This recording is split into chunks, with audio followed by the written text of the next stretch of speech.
मसूरी युवा लेखक शुभ बिश्नोई की पुस्तक ग्रेसियस जेस्चर का राज्यसभा सांसद नरेश बंसल ने किया लोकार्पण। छोटी सामाजिक कहानियों पर आधारित पुस्तक ग्रेसियस जेस्चर में 11 अलग-अलग कहानियां हैं, जिसमें प्लान शिफ्ट परिवार, एकल अभिभावक, old age home, poster master आदि, जिसमें लेखक ने सच्ची कहानी को चित्रित करने का प्रयास किया है। राज्यसभा सांसद नरेश बंसल ने कहा, छोटी उम्र में शुभ बिश्नोई लेखन का कार्य शुरू करके अपनी प्रतिभा का परिचय दिया, जो कि युवाओं के लिए प्रेरणा है। राज्यसभा सांसद नरेश बंसल ने कहा कि शुभ बिश्नोई ने समाज में होने वाली दैनिक घटनाओं अपनी कहानियों के माध्यम से बेहतर तरीके से चित्रित कर समाज हित में होने वाले कामों के बारे में बताया। उन्होंने बताया कि जो बुनियादी चीज़ों जिसमें समाज को लाभ मिल सकता है। उन्होंने कहा कि शुभ बिश्नोई का पहला प्रयास है जो काफ़ी सराहनीय है। यहाँ तक आज शुभ बिश्नोई की इस किताब का विमोचन हुआ और जिस प्रकार से उन्होंने इसका विस्तृत रूप से विवरण किया कि कितने इसमें अध्याय हैं और पूरा डिटेल उसने धरातल से लेकर के एक अपनी अंतरात्मा से लेकर के इस किताब को लिखा। मैं अपनी ओर से पूरे बिश्नोई परिवार को और शुभ बिश्नोई को बहुत बहुत बधाई और शुभकामनाएं देना चाहता हूँ। और साथ ही मैं एक चीज़ और कहना चाहता हूँ कि मसूरी की जो लिस्ट है एक हमारे राइटर्स की, उसमें उस कड़ी में एक हमारा यूथ बच्चा उसमें और जुड़ गया है, ये सबसे बड़ी बात है। जैसे आपने अभी देखा होगा कि अनमोल जैन जो अभी नए राइटर एक मसूरी में बने हैं और जो कड़ी रस्किन बॉन्ड से लेकर के Steve Walter, Ganesh Sayali, Bill Atkin, Mr Ganger, Mrs Ganger, Shailesh Bhatt जिनको कोई याद नहीं करता है, जो हमारे बीच से चले गए, राहुल सांस्कृतिक, इस टाइप के राइटर जब मसूरी हुए हैं, उसके बीच में उस कड़ी में जब एक आज शुभ बिश्नोई का नाम जुड़ा है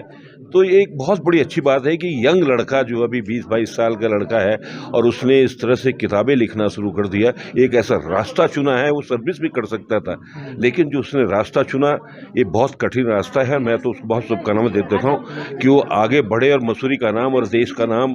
इसमें कमाए और हमारा नाम भी, मसूरी का नाम रोशन हो। और जिस तरह से एनजीओ चला रहा है उस एनजीओ की उसको बहुत बहुत बधाई है। शुभ बिश्नोई ने जिस प्रकार से ग्रेसियस गेस्चर्स बुक लिखी है उसमें 11 स्टोरीज हैं जो समाज में होने वाली दैनिक घटनाएं, उनको उसने बड़े अच्छे ढंग से चित्रित किया है। उसमें जैसे पोस्ट मास्टर की है, पोस्ट मास्टर की डेथ हो जाती है, बालक कैसे सरवाइव करते हैं, अनाथ बच्चे कैसे उसका भाई उसको सरवाइव कराता है, कैसे ओल्ड एज होम में छोड़ देते हैं, वो वहाँ पर किस प्रकार की अपनी नई दुनिया बसा लेते हैं, आपदा आती है तो आपदा में कैसे एक दूसरे का सहयोग करते हैं। तो हमारे जो बेसिक कंसेप्ट्स हैं, हमारी जो बुनियादी चीज़ें हैं जिसमें परहित के लिए जीना, उन सब चीज़ों को बहुत अच्छे ढंग से लेखक ने चित्रित किया है। पहला प्रयास है उसका, मैं उसको बहुत बधाई देता हूँ। और ये पुस्तक पढ़ने के बाद हर एक को ये लगेगा कि समाज में इस प्रकार की घटनाएं आम हैं, लेकिन उसको ये भी प्रेरणा मिलेगी कि ऐसी घटनाओं से निराश होने के बजाय उनमें वो क्या कर सकता है, उसका क्या कंट्रीब्यूशन हो सकता है, जिससे एक अच्छा समाज निर्मित हो, एक दूसरे के साथ प्रेम और प्यार से रहे। ऐसे सारे संदेश इस किताब से मिलते हैं। ये मेरी किताब का नाम है ग्रेसियस जेस्चर्स। मैं कवर पेज से शुरू करना चाहूँगा। कवर पेज में मैंने अपने माता पिता, अपनी दादी दादू, नाना नानी और अपने नेफ्यू, नीस और कज़न्स के बारे में रखा है, क्योंकि जितना आज मैं जहाँ पे भी हूँ, मेरे पूर्वज, मेरे दादा दादी, उन सभी की वजह से उनकी सीखी हुई हर बात मेरे को याद है, मेरे माता पिता की सीखी हुई हर बात याद है। मेरी कहानी बुक में 11 कहानियाँ हैं। मैं 1-2 कहानियों के बारे में आपको बताता हूँ, जैसे post master, single mother, orphanage, happiness, struggle for education. जैसे पोस्ट मास्टर की बात किया जाए तो इसमें एक लड़का है जो जिसके पिताजी की एकदम से डेथ जाती है, वो पोस्ट मास्टर होते हैं। तो वो किस तरीके से किस समस्याओं से जूझता है, सोसाइटी के लिए क्या वो काम कर सकता है, किस तरीके से सोसाइटी ने उसके लिए हेल्प की, ये कहानी उस पर आधारित है। मैंने जितनी भी कहानियाँ हैं अपनी, उनको इस प्रकार से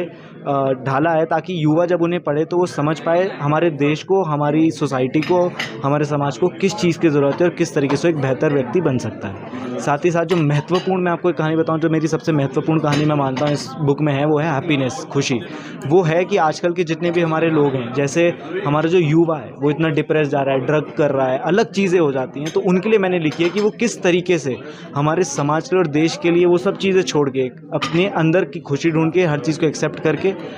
उनके लिए काम कर सकते हैं। फिर एक struggle for education, struggle for education में है कि किस तरीके से महिलाओं और जो छोटी लड़कियां होती है अन्य जगहों पे उनकी शादी कर दी जाती है, छोटी उम्र में एजुकेशन नहीं दी जाती है, तो उसके ऊपर एक कहानी, किस तरीके से उसने एजुकेशन की, किस तरीके से लोगों ने सपोर्ट किया, कौन उसके अलग थे। फिर आती है हमारी रिवर्स माइग्रेशन, हमारे देखते हैं उत्तराखंड में पलायन बहुत है, उसके ऊपर एक कहानी है, किस तरीके से एक बच्चा हमारा है वो किस तरीके से पलायन कर, लेकिन उससे क्या कठिनाइयाँ सही और वापस आके अपना पहाड़ में ही सेटल होता है। फिर हमारी आती है कि जैसे आप देख सकते हैं हमारी सिंगल मदर, सिंगल पेरेंट, वो एक महिला के ऊपर है, किस तरीके से अपनी बेटी को एजुकेशन करके, लोग उसे टिप्पणी करते हैं छोटा काम कर रही है, झाड़ू सफाई वगैरह, लेकिन वो अपनी बच्ची को एजुकेशन देके बहुत बड़ी अफसर बनती है, माता को भी सुख देती है। ऐसे अनगिनत कहानी है जो समाज की हमने दिक्कतें ली हैं, orphanage, old age home, joint family, nuclear family, joint family कैसे अच्छी है, न्यूक्लियर फैमिली नहीं। साथ ही साथ जितना जो मैं संस्था चला रहा हूँ पिछले 8 वर्षों से, उसके बारे में मैंने लिखा है। आप जानते हैं जैसे मैं ऑनरी अवार्ड सेरेमनी हर साल करता हूँ, तो ऑनरी अवार्ड सेरेमनी पॉइंट 1 है, हम कहते हैं कि जो समाज सेवक है उसे कोई याद नहीं रखता है, तो उनके बारे में भी, जिनको मैंने समाज के, उनके बारे में उनकी फ़ोटो के साथ मैंने लिखा गया है ताकि लोग उन्हें जाने, हमारे स्टेट में, हमारे देश में और हमारे पूरे विश्व में उन्हें जाने। और मेरा यही है कि मैं युवाओं को ये बोलूं कि सब सर्वप्रथम पेरेंट्स से भी ऊपर, हर चीज़ से ऊपर हमारा देश, हमारा समाज आता है, उसके लिए किस तरीके से काम किया जाए, किस तरीके से हम अपनी सोच बदल सकते हैं, इस कहानी से सीख के वो कर सकें।